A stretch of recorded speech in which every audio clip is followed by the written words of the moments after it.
3, 4. Rev up your engine! Brandon Aguilar says, how does Scotty have 4 thumbs down already and the talk hasn't even started? Because there's people out there that are jealous of me. So they want to vote everything down. As soon as I put up a video, some guys just vote it down immediately. They're trying to stop me, but of course you can't stop steamrolling Scotty. I've got over 1 billion viewers. So a few people that are naysayers, I got videos that have like 15,000 thumbs up and they'll have, 200-300 thumbs down of the naysayers. It's a free world. They can vote down whatever they want to do. I don't care. I'm here to help people out. And as long as I'm helping people out, the naysayers, they can try as hard as they want, but they're not going to stop me from helping people out. Angel Mesa says, Scotty, I just bought a 2017 Lexus ES 350 with 100,000 miles. With regular maintenance, how long should it last me? Well, I've seen them with 350,000 miles on them, so... They can last a really long time. Change the oil regularly. That's the main thing. It's a Lexus. It's got HOT coolant, hybrid organic acid technology. That's good for 7 years or 150,000 miles. There isn't that much maintenance you need to do. Mainly change the engine and oil. And don't go with the crap if they say they can change it every 12 or 15,000 miles. Change it every 5 to 7,000 miles. Oil is cheap. Engines are expensive. Change the oil a lot. That's the main thing. Gabriel Nasia says, my manual transmission won't shift into 3rd gear if I rev it up to 4,000 RPM. Is it the clutch going to the gearbox? All right. If your clutch is going out, the worst gear is going to be 1st gear. If it works perfectly fine going from stop, 1st gear, no problems, there's nothing wrong with the clutch. In that case, it would mean that your 3rd gear synchro is wearing out and you can't get it in because the synchro is wearing out. And that's pretty typical on a lot of vehicles as they age. Because if it was the clutch, the biggest strain is when your car's stopping and it has to go from stop to moving. And if it works fine then, but 3rd gear at 4,000 won't, means that your synchro on 3rd gear is going out and you'd have to rebuild the transmission to fix it correctly. And that's not a cheap thing to do. Okay, so Scotty, our Crown Victorias and Grand Marquis, good reliable cars. Yeah, those Panther bodies, hey, those things can run forever. And the later model ones weren't complete gas hogs. When I was young, they were complete gas hogs because they had carburetors on them. But fuel injected, some of those things are good 26, 27 miles a gallon on the highway. So they're not all that bad. Now, realize you can have the grandpa image driving one because that's the grandpa-grandma car. A lot of young people don't want to be seeing a grandpa-grandma car, but if you don't care and you can get one cheap, they can run a long time. Those V8 engines can run basically 400,000 miles or more if you take care of them. They were solid built vehicles. Dakota Lassard says, Scotty, I'm looking at a 2002 Ford Focus SVT with the 6-speed standard transmission. It's a weekend Toyota, 62,000 miles. They want $4,450. Is it a good buy? Realize the Focuses were a lower end car. It's what? 19 years old. Now, if they can absolutely prove it has 62,000 miles, I'd offer $3,000 tops. It's a Ford. Now, it does have a standard transmission, so it should last. If you're nuts about the car, always take it to a mechanic. And if the mechanic says it's a pristine car and you got to pay $4,000 and you're nuts about it, go ahead. But I'd offer less. Jose says, this is a general question. Any cheap trucks under $5,000 you recommend? All right. Now, if you get a really old Toyota for $5,000, buy it. But they always want more money than that. Now, the Ford Rangers aren't bad trucks for a little truck. You get a used one cheap enough, as you can with the old Mazda. Some of them were Ford, some of them were Mazdas, but they were well made. The Nissan Frontier is not a bad little truck. Now, if you're talking a full-size truck, I'd say under $5,000, try to find an older F-150. You'd probably find the best deal with that. The Toyotas last the longest, but it's very hard to find a Toyota truck under $5,000. I've seen them where they're 20 years old and people still want more than that. But, I mean, if you could find a Toyota Tacoma or a Tundra for under $5,000, and had less than, 190,000 miles, it could be a really decent truck. But even then, they generally want more than that. Sumana So says, hey, Scotty, should I change the timing belt based on time interval? Yes, because timing belts, what are they made out of? Rubber. What does rubber do? Rots over time. So you got a 20-year-old one, maybe you only got 80,000 miles, says to change it at 100,000 miles. You should change it at least once every 10 years in most cars. Now, on the other hand, if a car that has a non-interference engine, like most Hondas and Toyotas, if it breaks, it doesn't damage anything.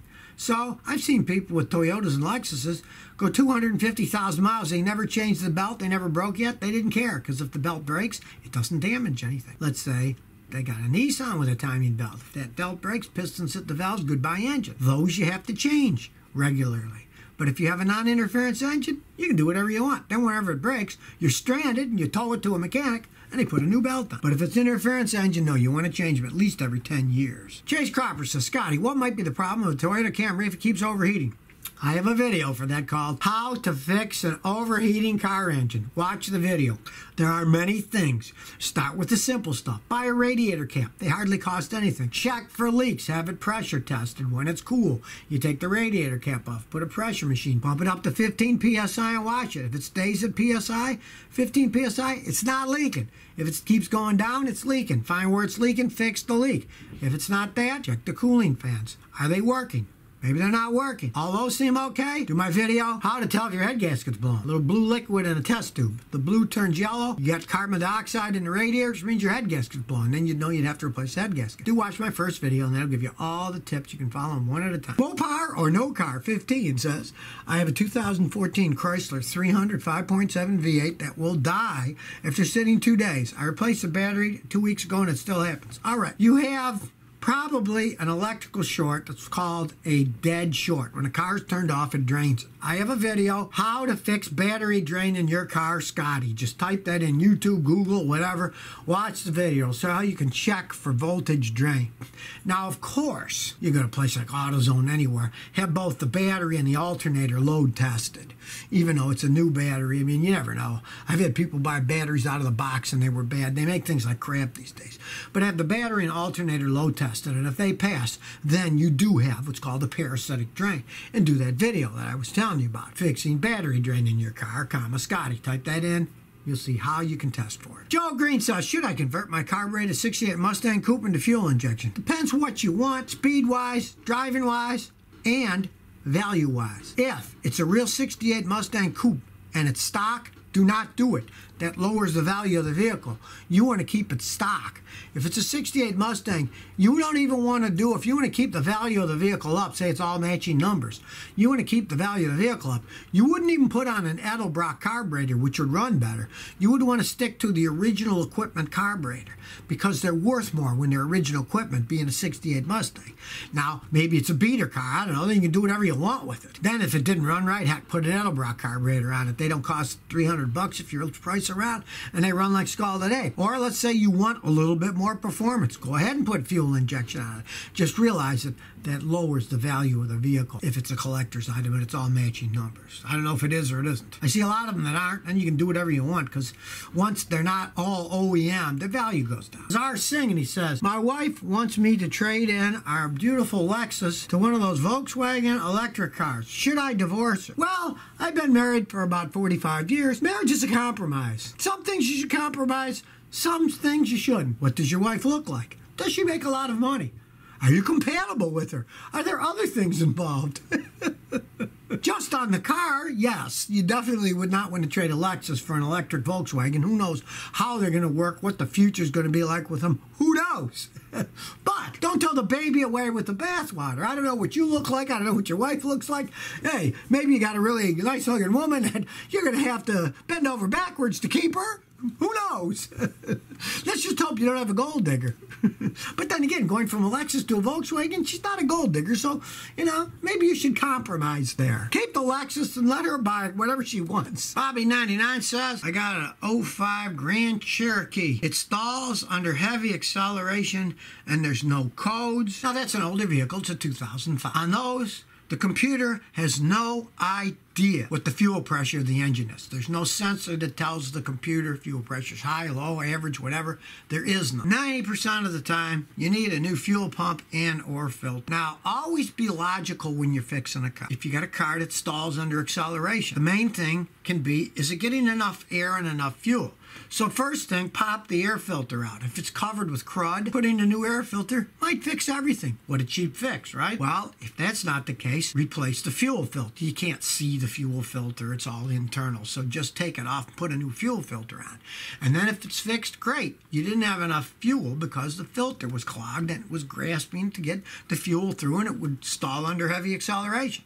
Now, if that's not the case, what you do is you pressure test the fuel pump because it's got to have have a certain pressure. Like on that Jeep, you should have like 58 pounds per square inch. The last time I fixed one of those, had the same problem. I checked the fuel pressure, and it turns out it only had 42 psi. Now, it will run on 42 psi, but they won't accelerate because they can't get enough fuel for fast acceleration. But then when you go to a steady speed, it would go okay. So pressure test it. If you find it's got 40 psi, 42 or even less, replace the fuel pump. Since it's an old car, it's not going to know. Now, a lot of the newer cars, they have fuel pressure sensors, and the computer knows it. So if your fuel pump was going out, you'd have a code, and the code would be that the fuel pump pressure was low, and then you'd know, you'd check the regulator, you'd check the filter, you'd check the pump, but you know where to look. On your old thing, the computer doesn't know. So a very common thing when there's no codes and it doesn't do that is either the fuel filter's clogged or you need a new pump. So if you never want to miss another one of my new car repair videos, remember to ring that bell.